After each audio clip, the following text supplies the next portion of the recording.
Bienvenue à une autre visite de chantier sur le projet Le Rocher à Saint-Jérôme.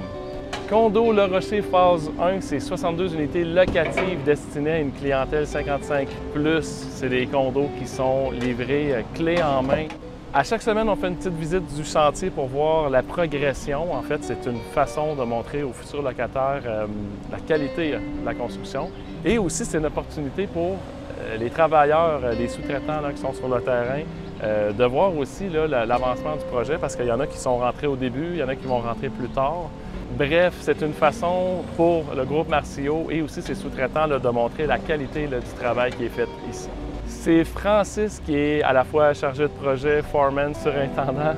C'est lui qui a, avec David, qui a parti le projet ici. Et c'est lui qui est à chaque jour pour s'assurer que le projet est toujours sur ses rails et que la qualité est là et qu'il sera toujours livré en décembre 2023. Salut Francis, bon vendredi! Bon jeudi, on est jeudi. On est jeudi aujourd'hui, mais on va être vendredi quand la vidéo va paraître. Eh, bon vendredi, c'est compliqué cette histoire-là. Ouais. Sur le toit, ça avance très bien. La première bonne nouvelle, c'est qu'il n'y a plus d'eau qui rentre dans le bâtiment. Ça, on est très content parce qu'il y a tellement de pluie. À l'intérieur, beaucoup d'actions, plusieurs corps de métier mélangés sur les étages. Quand il commence à avoir des divisions et des logements, ouf, là, ça commence. Nous, ici, on commence toujours par le rez-de-chaussée puis on monte. Donc, les premiers étages qui vont être finis, c'est le rez-de-chaussée. Je sais que quand c'est des condos, je pense que le quatrième, le plus haut est priorisé. Donc, quand c'est vendu en condo, j'ai compris que le concept est différent, mais puisque nous, c'est tout loué en même temps, il y a pas de. C'est plus facile de partir d'en bas en montant. Si on a rentré des blocs, écoute, on commence à se préparer pour la maçonnerie intérieure parce que ce qui est prioritaire, c'est les salles électriques. Ils montent jamais le mur plein. D'un coup, ils font un départ, c'est solide, ils mettent les ancrages, comme on peut voir. Puis aux 4 cellules, puis là, après ça, ça part. Fait que là, ils préparent. On a reçu nos portes, nos cadres d'acier. Parce que des cadres d'acier dans des murs de bloc, tu dois les avoir en même temps. Alors que quand c'est dans des murs de bois, c'est des cadres en 3 morceaux. Fait que ça s'installe à la fin. Ceux-là sont urgents, ça les prend au départ. Ça se peut des fois qu'il y ait des imperfections un peu au niveau des murs, la droiture des murs, des fois il y a des petites variations. Fait que même si on a des mesures sur les plans pour les dépôts, ça prend une logique pour savoir, pour statuer c'est où qu'on place le bloc parce qu'il y a des variations X. Fait que moi, je prends part aux vérifications du marquage des blocs. Je veux trancher la décision de qu'est-ce qu'on fait avec cette situation-là. Est-ce qu'on tasse un peu? Donc, je me suis quand même impliqué ici au sous-sol. Dans une autre vidéo, tu étais passé. Puis là, avec le maçon, lui, je veux tout qu'il double vérifie s'il y a quoi que ce soit. Mais au moins, il n'y aura pas à statuer sur les ambiguïtés. Ça va déjà être fait. Donc, ça prend de l'implication pour ça. Mais j'aime ça faire ça. On en a parlé, on en parle depuis un petit bout de temps. La fameuse coulée. On peut voir là, juste à côté, c'est ça, un béton auto-nivelant finalement. Fait que c'est un béton qui est quand même très liquide. Il n'y a pas de pierre dedans, du sable avec de la poudre de ciment. Ils font ça sur place, sur le chantier, fait qu'ils le mélangent au fur et à mesure parce que ça sèche très très vite. C'est pourquoi ils ne peuvent pas faire ça encore en usine, ce procédé-là. Ça donne vraiment des résultats plancher droit. C'est parti, c'est la deuxième journée. On avait 5 jours pour faire le bâtiment au complet, fait que la semaine prochaine, ils reviennent. On termine les étages. Les divisions intérieures vont par-dessus ces planchers-là. Exactement, directement là-dessus. Mais le plancher n'est pas partagé d'un logement à l'autre. Non. À part la commune du corridor. Oui, c'est ça exactement. On peut voir qu'il y a des, on appelle ça des arrêts de béton là, qui sont mis dans les portes. Donc, ça désolidarise un logement, le passage, un autre logement. C'est comme ça que ça va être fait. On peut voir la membrane qui est tournée là, sur un blocage qui va être enlevé par la suite. Fait que c'est juste une bonne pratique. C'est un grand bâtiment, les corridors sont longs, c'est à 300 pieds. Quand on coule un béton au sous-sol, on mettait du sheeting, quelque chose qui peut absorber un peu le mouvement du béton en bas. Bien ici, c'est pareil. Ça prend ça. C'est pour ça qu'il relève la membrane sur les contours de murs. On en parle depuis un certain temps. La fameuse laine. Isolation. Isolation extérieure qui va permettre d'isoler.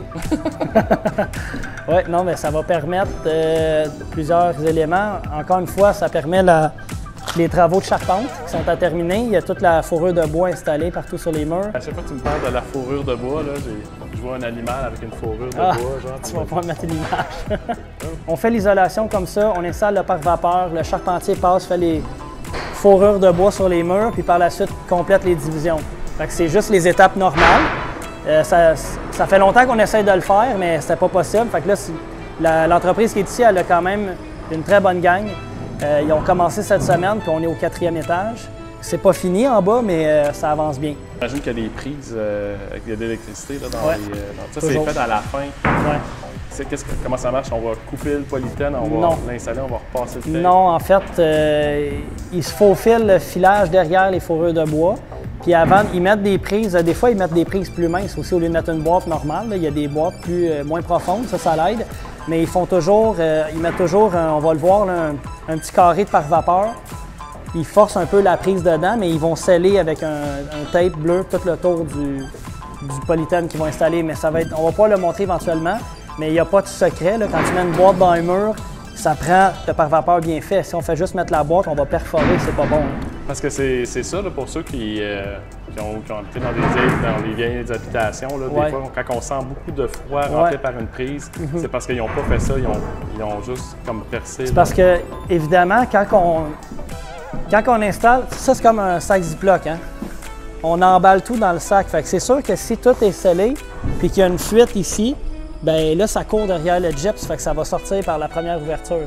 Fait que si tu mets ta main sur le bord d'une switch, tu sens du courant d'air, c'est parce qu'à la base, il y a quelque part qu'il y a un manque.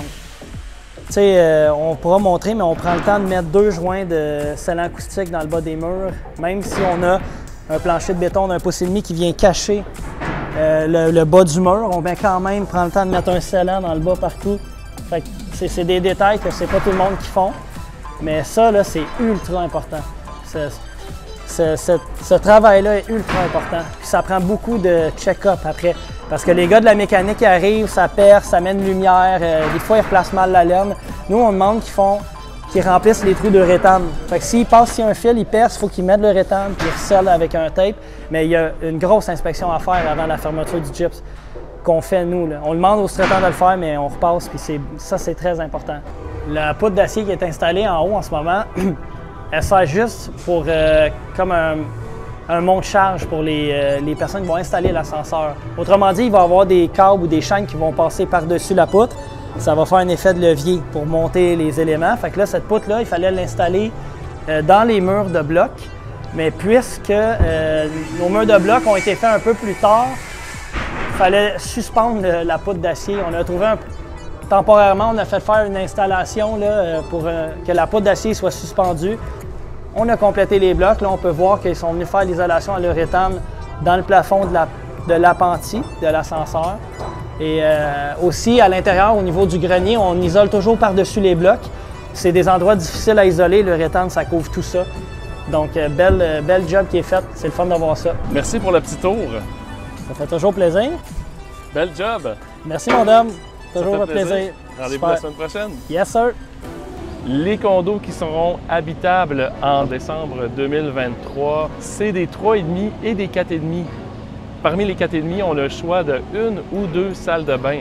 Une super isolation là, au niveau de la température, mais également au niveau acoustique, puisque chaque unité de condo est séparée par des doubles murs et on a aussi une mini-dalle là, qui sépare les logements là, des étages au-dessus et en dessous. Donc, vous allez avoir vraiment la paix.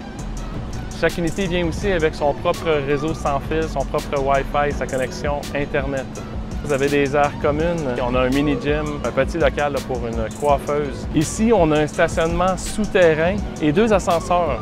Les stationnements intérieurs et extérieurs sont munis de bornes de recharge pour les véhicules hybrides et électriques.